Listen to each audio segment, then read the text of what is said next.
যাকাত আমরা কাদেরকে দিব? যাকাত আমরা কাদেরকে দিব? যাদেরকে যাকাত দেওয়া যাবে না, এক নম্বর হলো যাদের উপরে আল্লাহ যাকাত ফরজ করেছেন এদেরকে যাকাত দেওয়া যাবে না। দুই নাম্বার, কোন অমুসলিমকে যাকাত দেওয়া যাবে না। তিন নাম্বার হলো নিজের আপন মা বাবাকে যাকাত দেওয়া যাবে না, নিজের ছেলে মেয়েকে যাকাত দেওয়া যাবে না, নিজের দাদা দাদিকে যাকাত দেওয়া যাবে না, নিজের নানা নানিকে যাকাত দেওয়া যাবে না, স্বামী স্ত্রীকে যাকাত দিতে পারবে না, স্ত্রী স্বামীকে যাকাত দিতে পারবে না। এই কয়েক শ্রেণীর লোককে যাকাত দেওয়া যাবে না। এরপর আপনি চাইলে আপনার ভাই ভাইকে যাকাত দিতে পারে, বোন বোনকে যাকাত দিতে পারে, ভাই বোনকে যাকাতের টাকা দিতে পারে, বাতিজাকে যাকাতের টাকা দিতে পারেন, বাগনিকে যাকাতের টাকা দিতে পারেন, আপনার খালাকে যাকাতের টাকা দিতে পারেন, খালুকে দিতে পারেন, শ্বশুর শাশুড়িকে যাকাতের টাকা দিতে পারেন। এদেরকে যাকাতের টাকা দেওয়া যায়। আর বিশেষ করে যাকাতের টাকা দিতে হয় বেশিরভাগ নিকট আত্মীয় স্বজন যারা, এদেরকে। এরপরে দূরবর্তীদেরকে দিবেন। যাকাতের টাকা আপনি এমন ভাবে দিবেন যেন যাকাতের টাকা আপনার কাছ থেকে এসে নিয়ে যাইতে না হয়, আপনি নিজে যায় যাকাতের টাকা দিয়ে আসতে হবে। কারণ যাকাত এটা আপনার আমার দান নয়। যাকাত হলো, যাকাত শব্দের অর্থ হলো পবিত্র করা। যাকাত শব্দের অর্থ পবিত্র করা। তাহলে আল্লাহ যে আপনাকে আমাকে দান করেছেন এতগুলা টাকা, এতগুলা ধন সম্পদ, এই যাকাত এই সম্পদ পবিত্র করার জন্য আল্লাহ বলছেন তোমরা যাকাত দাও।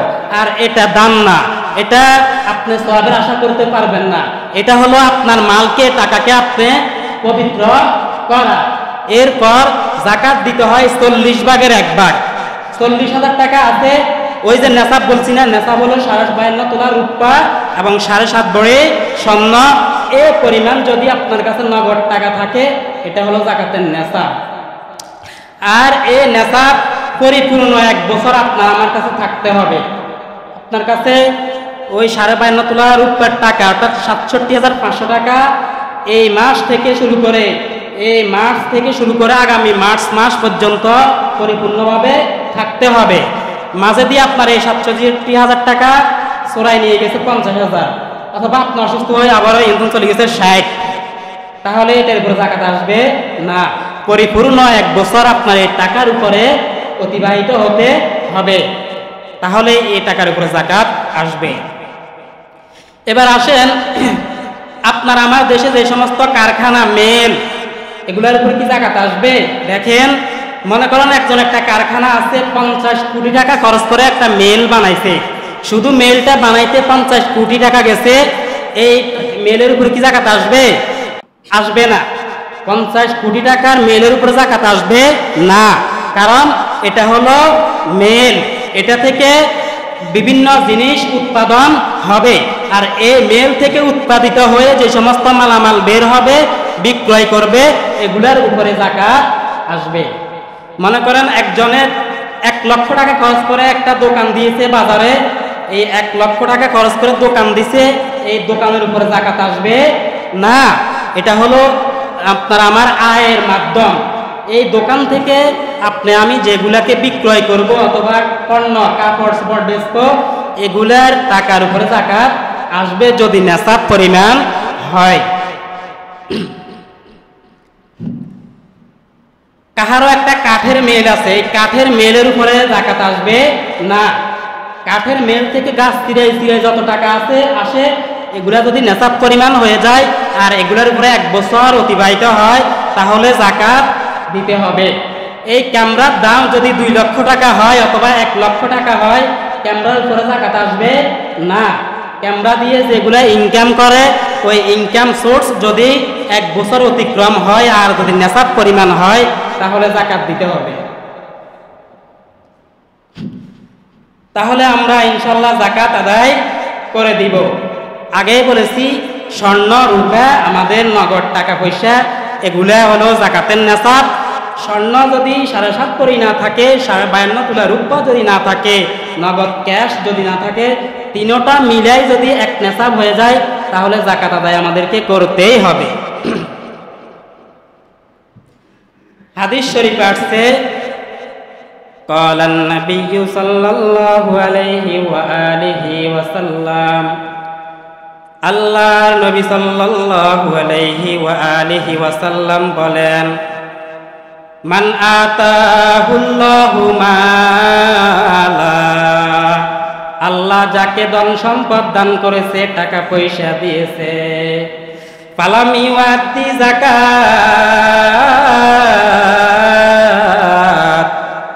আর ওই ব্যক্তি ধন সম্পদ পাওয়ার পরেও যাকাত দেয় নাই আল্লাহর নবী বলে লাহু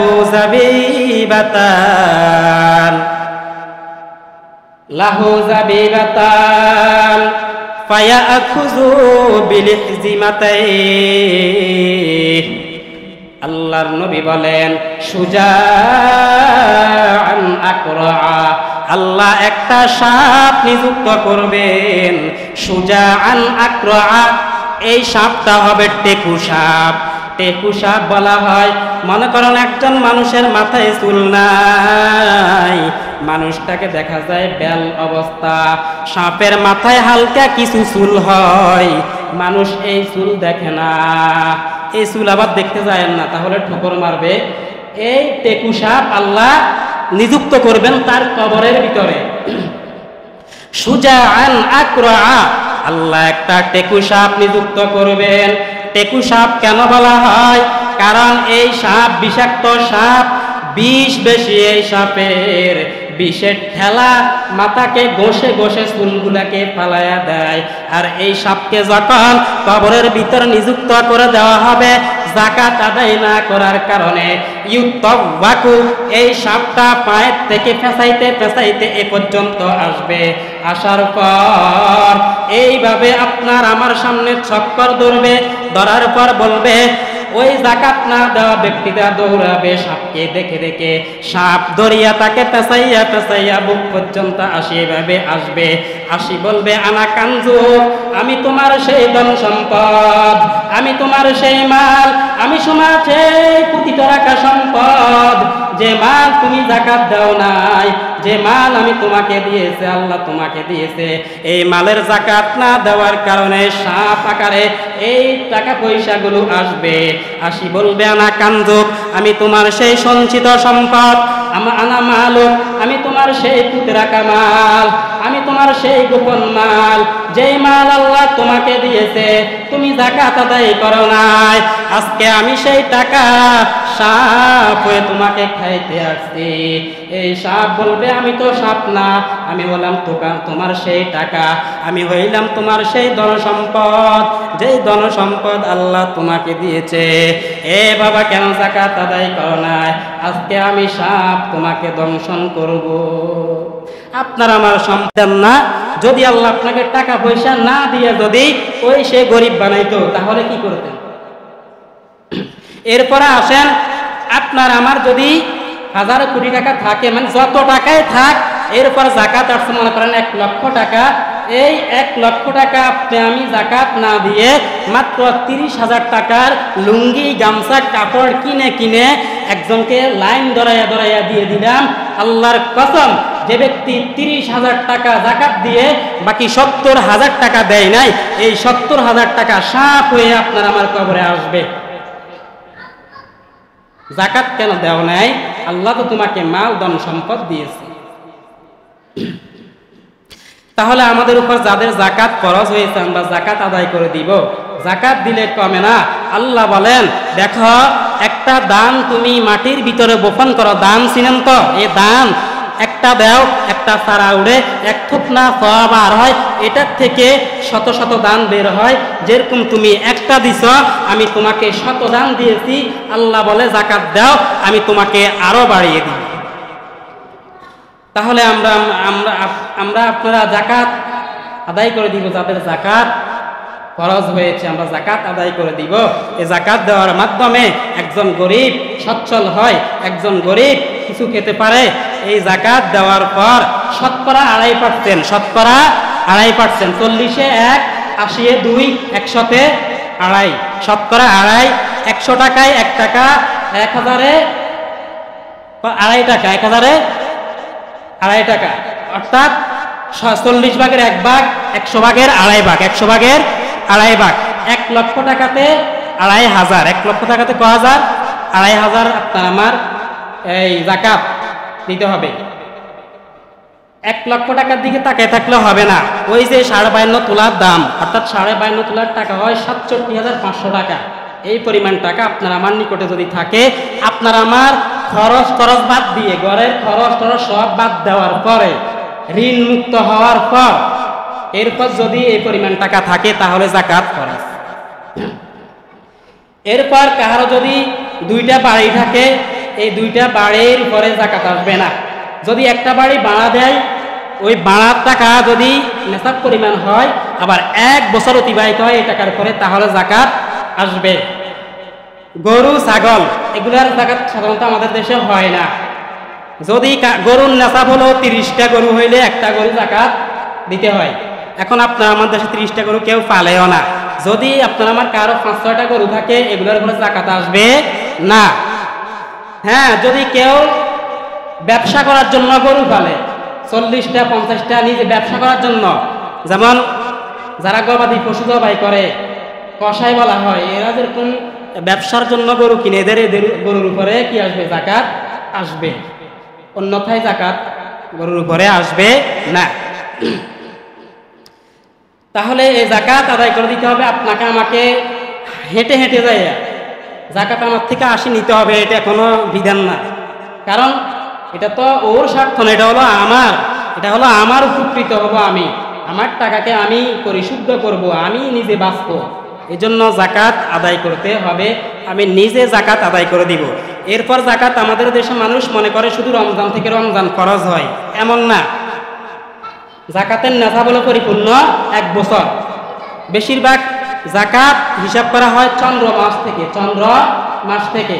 তাহলে চন্দ্র মাস যদি আপনি এই মাসে মহররম মাসে আপনি জাকাত দিয়ে ফেলান, তাহলে মহররম থেকে শুরু হবে আবার আগামী মহররম, অথবা এই শাওয়াল মাসে আপনার উপরে আপনি জাকাত দিয়েছেন, এই শাওয়াল থেকে আবার আগামী শাওয়াল মাস পর্যন্ত।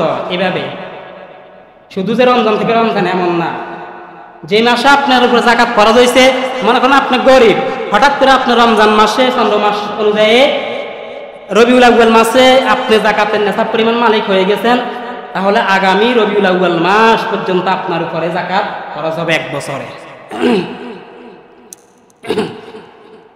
এবার আসেন জাকাত না দেওয়ার, না আদায় করার আরেকটা কঠিন শাস্তি। কোরআনে কারিমে আল্লাহ বলেন, মানুষ যখন মারা যাওয়ার সময় হবে, যে ব্যক্তি জাকাত দেয় নাই আর তার মরে যাওয়ার সময় হবে, সূরা মুনাফিকুনের 10 নম্বর আয়াতে আল্লাহ বলেন, লাউলা আখারতানি ইলা আজালিন করিব, যে ব্যক্তির উপরে জাকাত ফরজ হবে আর ওই ব্যক্তি জাকাত আদায় করে নাই, যখন তার মরণের সময় হবে, মরণের সময় সে আল্লাহকে ডেকে ডেকে বলবে, লাউলা আখারতানি, আই রব্বি, ও আল্লাহ আমাকে যদি একটু সুযোগ দেন, ফাআসসাদদাকা, আমি যাকাত আদায় করে দিব, ওয়া আকুম মিনাস সালিহিন, আমি নেককারদের অন্তর্ভুক্ত হয়ে যাব। আল্লাহ ডাক দিয়া কয়, লা ইউআখিরুল্লাহু নাফসান ইযা জাআ আজালুহা, না না, আর সুযোগ দেওয়া হবে না, তোমার এখন মরণের সময়, আর যাকাত দিতে পারবা না, লম্বা একটা সময় দিয়েছি যাকাত আদায় করো না। আল্লাহু খাবীরুম বিমা তা'মালুন, তুমি কি করছো আর করবা, এখন করছো আর করবা, আমি আল্লাহ সব ভালোভাবে জানি। আর সুযোগ দেওয়া হবে না, আমি আল্লাহ ভালোভাবে জানি তুমি জাকাত দিবে না, না দিবে। 50, 60, 70 বছর বেঁচে ছিলে, জাকাত দাও নাই, এখন 10 দিন তোমাকে সময় দিলে জাকাত দিবে, এমন করা যাবে না। এরপর পয়গম্বর মূসা আলাইহিস সালাতু ওয়াস সালামের কওমের একজন লোক ছিল কারুন, আমরা সবাই চিনি কারুন নামে। এই কারুনকে আল্লাহ এত ধন সম্পদ দিয়েছেন, এত টাকা পয়সার মালিক বানিয়েছেন, হিসাব করার কোনো সুযোগ নাই। কারুনের ধন সম্পদের চাবি বহন করার জন্য শুধু একদল বাহিনী ছিল। কারণ যে সমস্ত সম্পদকে সন্দুক অথবা যেখানে রাখতো, যে ঘরে রাখতো, এগুলার তালা খোলার চাবি গ্রহণ করার জন্য একদল বাহিনী ছিল। তাহলে বুঝেন কত টাকার সম্পদশালী কারণ ছিল। এই কারুনকে মূসা নবী যায় বলে, কারুন আহসিন কামা আহসানাল্লাহু ইলাইক। এ মূসা, আল্লাহ বলে মূসা কারুনকে যাইয়া বলো, কারুন তোমার উপরে আল্লাহ যেরকম ইহসান করেছে, আল্লাহ তোমাকে যেরকম টাকা পয়সা দিয়েছে, তুমি কারুন মানুষের উপরে ইহসান করো, তুমি মানুষকে দান করো, সদকা করো, যাকাত দাও। কারুন কয়, মূসা আমি তো আল্লাহর দেওয়া টাকা নেই নাই, আল্লাহ আমাকে সম্পদ দেয় নাই, আমার যে জ্ঞান রয়েছে, আমার দেওয়া আকলের দ্বারা আমি টাকা পয়সা অর্জন করেছি। আল্লাহ কয়, কারুন ওকে জ্ঞানকে দিছে, মেধাকে দিছে, মাথাকে দিছে, এই মাথা দিয়ে চিন্তা কর। কারুন তুমি সম্পদের দ্বারা যাকাত আদায় করো নাই। আল্লাহ বলবে, কারুন আল্লাহ অলরেডি বলে দিয়েছেন, কারুন মাটি কারুনকে ধর, মাটি কারুনকে ঘাস করে ফেললো। শুধু কারুনকে নয়, ওয়া মাআহু আমওয়াল, তার যত সম্পদ ছিল সব সম্পদ সহ মাটি কারুনকে গ্রাস করে ফেলছে।